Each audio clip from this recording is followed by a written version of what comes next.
465.000 euros no seu momento, que fora unha liña que no momento viñera denegada por aquel informe da interventora en galego que logo fora rectificado.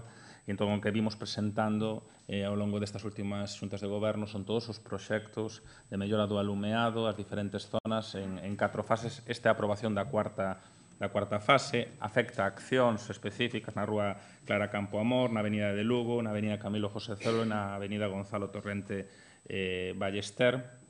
E ten un orzamento, esta fase en concreto, de 294.584 euros. Hai tamén o inicio da contratación de obras de instalación de electricidade para campo deportivo e vestuarios no campo do fútbol de Lamas de Abade, no campo popularmente coñecido como campo do Fátima. Son actuacións na mellora do alumeado exterior e tamén do alumeado interior, do que son os vestiarios, e a contratación, o inicio da contratación ten un tipo de 100.640 euros. Hai tamén a aprobación do inicio da contratación que vai pola vía de ocupación de dominio público da famosa e da tradicional pista de patinaxe sobre xeo na Alameda. En este caso, igual que as luces, o inicio da licitación é por 2 anos, 2017, 2018, 2018, 2019, para sacar do debate público este tradicional lugar de encontro do Nadal, e faise con antelación, igual que as luces, tamén para sacalo do debate público e que non haxe ningún tipo de polémica ao redor das mesmas en datas sinaladas para outro tipo de menesteres, como é o do turrón, os encontros familiares e o da fraternidade. Non queremos nos distorsionar ese espírito navideño e, polo tanto, sae por 2 anos con ese formato. Presentarase unha vez que remata a licitación, as características son as mesmas, aínda que nos pliegos na contratación non vai especificamente cuestións puntuais como serán as jornadas de portas abertas. Ese tipo de cuestións se contratarán a posteriori para manter a mesma oferta e, en principio, a licitación sale para que a pista de xeo este entre o período do 20 de decembro e o 7 de xaneiro.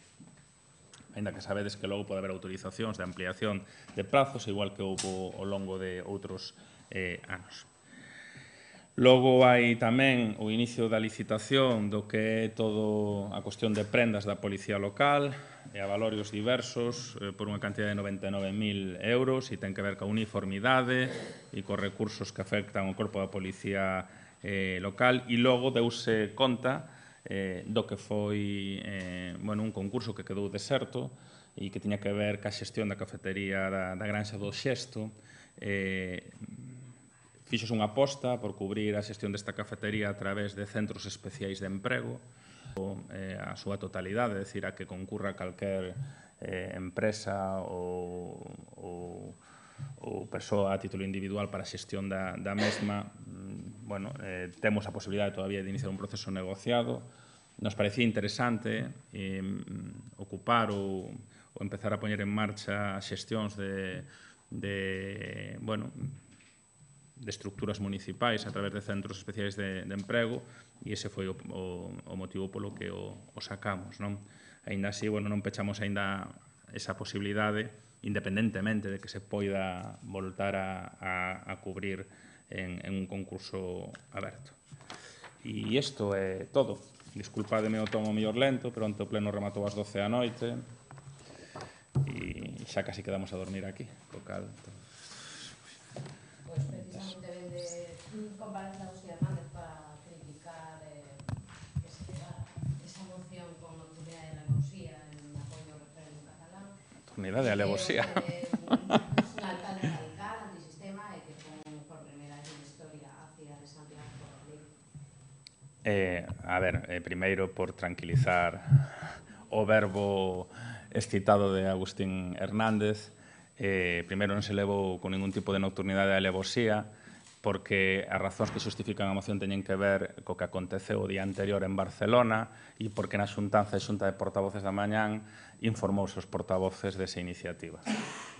O feito de que fora con nocturnidade e alevosía ás 11:30 da noite foi porque temos plenos moi longos que, como sabedes, sempre soen rematar ao longo das 12 da noite, dende as 4:30 da tarde, e que moitas veces teñen que ver cas intervencións floridas e dialécticas dos concelleiros e concelleiras da corporación nos diferentes temas. Dito isto, é un posicionamento político que claramente eu creo que busca un posicionamento da corporación que é consciente da gravidade dos feitos que están acontecendo en Barcelona, que entendemos que calquer conflito político hai que solucionalo políticamente e en base ao diálogo e non en base á xudicialización ou á criminalización de expresións colectivas. Non entramos se son maioritarias ou minoritarias, entre outras cosas porque non se deixa preguntar, pero claramente son moi amplas.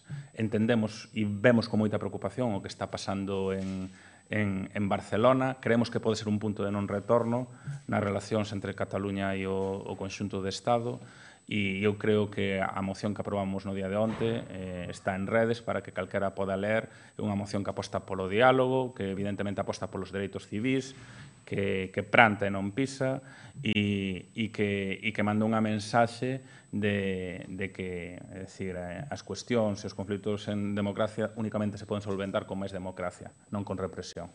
Vale.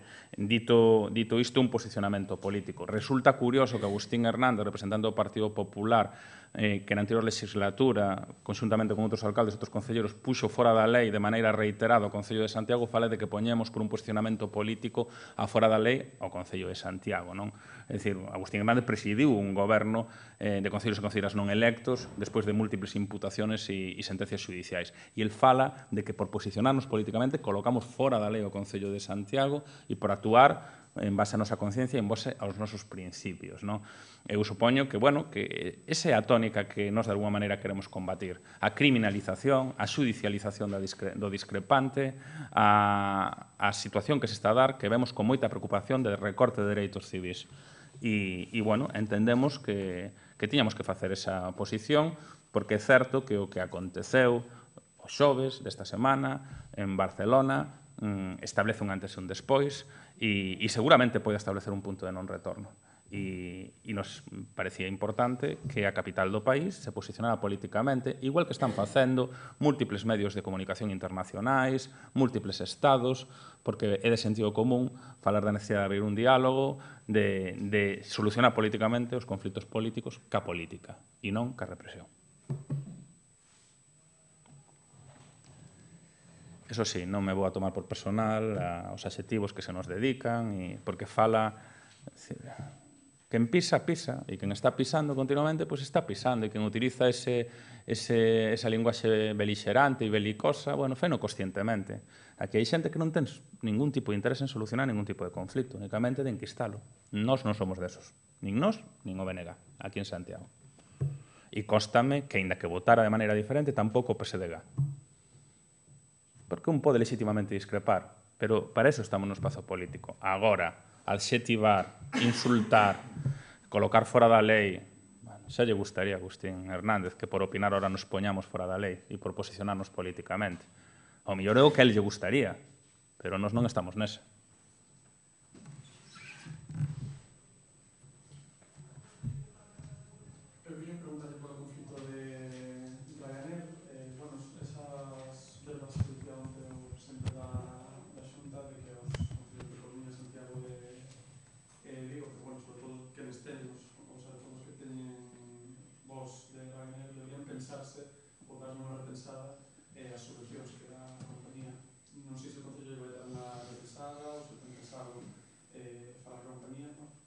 Vos sabedes que os galegos e as galegas somos moito de ir aos lugares e preguntar polo encargado, verdad?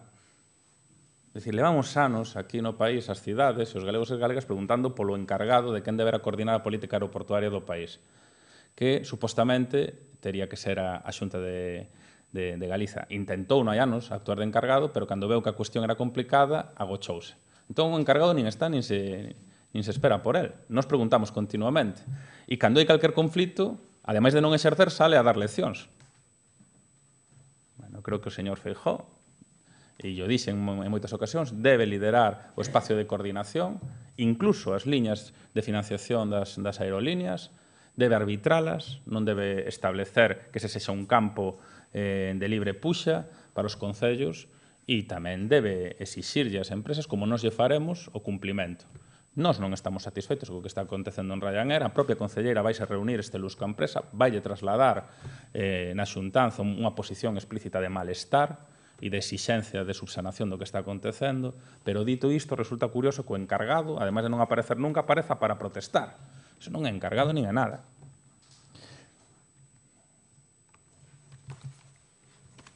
Por outra banda, agradezo que entenda que o expediente de recuperación das pezas, se ibas a preguntar por eso, Pablo, está moi ben tramitado porque sí que está.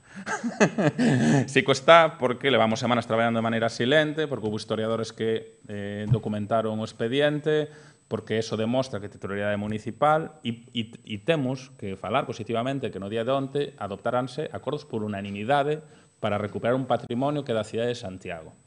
E que non é menor, é do mestre Mateo, son pezas con gran valor histórico, máis alá das connotaciones políticas do que pode ser usurpación de patrimonio municipal. E que entendemos que ten o seu valor. Entón, creemos que o traballo que se está facendo en ese sentido é correcto e eu quero agradecer a todas as forzas a súa, por decirlo de alguma maneira, implicación. Dixen yo onte na Xunta de Portavoces pola mañán, o acordo por unanimidade pola tarde, e a propia tramitación dun expediente que eu creo que é garantista para iniciar a batalla legal como parece ser que estamos abocados a iniciar coa familia Franco. Non confían en que fagan caso ese documento? Hombre, hasta ahora fixéronse bastantes remolóns nos últimos 30 anos, non? Todo o mundo pode cambiar, Elena, todo o mundo pode cambiar. E ao millor, bueno, pois levamos unha sorpresa. Eu non perdo a esperanza, pero dá a sensación que se hai expedientes abertos dende a finais dos 80, xa no tripartito autonómico, e hubo varias reclamacións no político, a última no día de onte por unanimidade, e non hubo nunca resposta, resulta complicado que respondan. Ainda que eu creo que aquí hai unha posición moi feble da familia Franco en canto á titularidade desas pezas, porque non hai ningún acordo plenario de cesión, nin xunta de goberno, nin decreto de alcaldía, nin documento notarial, nin escritura. Non hai nada, non? E iso na miña terra chamase roubo. Condicionado, porque seguramente alguén tivo que levar as pezas, pois seguramente, onte informábamos, non? A través do Consello da Cultura Galega nos chega información, testemunhas orais, que indican ou ubican a perda das pezas no ano 54, despois das festas do Apóstolo, no que é o 25 de xullo, nas visitas tradicionais, unha petición da muller do dictador, que se atende sin ningún acordo, porque non se podía adoptar a escritura e impedía ceder as pezas. A propia escritura de compra do ano 48. As pezas van para o Pazo de Meirás e o propio Concello alertado e os técnicos que informaron o expediente no 48 e con representantes municipais acuden ao Pazo de Meirás, parece ser que falan co dictador, que accede a devolvelas, pero cando van a recuperalas, parece ser que hai motivos técnicos para non recuperalas. Nos entendemos que donde mandaba a patrona, pois non mandaba mariñeiro, e entón que non puderon vir. Pero entendemos que non hai ningún título, non? Falase incluso de que pudo haber algunha donación ao Museo da Catedral, pero eso non está documentado en ningún momento. Entón, polo tanto, creemos que temos a razón e a propiedade, a vamos a exercer xurídicamente, e creemos que o feito de ter adoptado a documentación e o feito de tela topada ten un moito valor de cara a poder exercer esa acción judicial. Pero chamou a Carmen Franco, por se acaso corre España. Está no estranxeiro, pero non teño ningún interés en manter unha conversa, é dicir, creo que cos requerimentos somos suficientemente elegantes, damos un prazo para devolución e, se non, pois, optaremos por vías legais, non? É dicir, eu o teño dito en outras ocasións, pero entendemos que cos que rouban patrimonio público non se pode negociar, o que hai que recuperalo como cidade. E vámoslo a intentar. Temos motivos para pensar que podemos facelo. Pero a xustiza é cega, xa sabedes.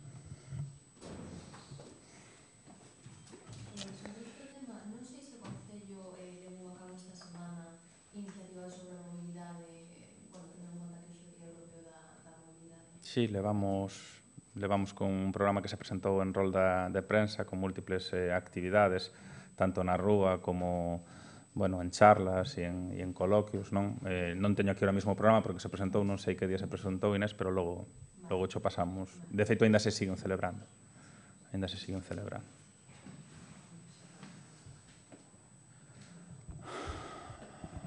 Algúnha pregunta máis que irades facerme sobre este outros asuntos? Onte, ademais de Cataluña, falouse da gasolina de Brandía, dotanos outros acordos, de cidade, múltiples acordos. E, bueno, a título informativo, decirvos que hoxe pola tarde asistirei cos outros dous tenores, Xulio Ferreiro e Jorge a Braga, un acto do Bloco de Esquerdas e uns talleres municipais, sabedes que están ali nas municipais, e vamos un acto, e que, se o acto sigue convocado, seguramente asistemos o domingo a Zaragoza a ese foro polo diálogo e polos dereitos civis e pola democracia sobre o que está a acontecer en Cataluña, non? Así que pasaremos un fin de semana on the road, os tres, e faremos un fío para que estedes permanentemente informados desta aventura. Vale? Iremos no meu coche. Veña, pasade unha boa fin.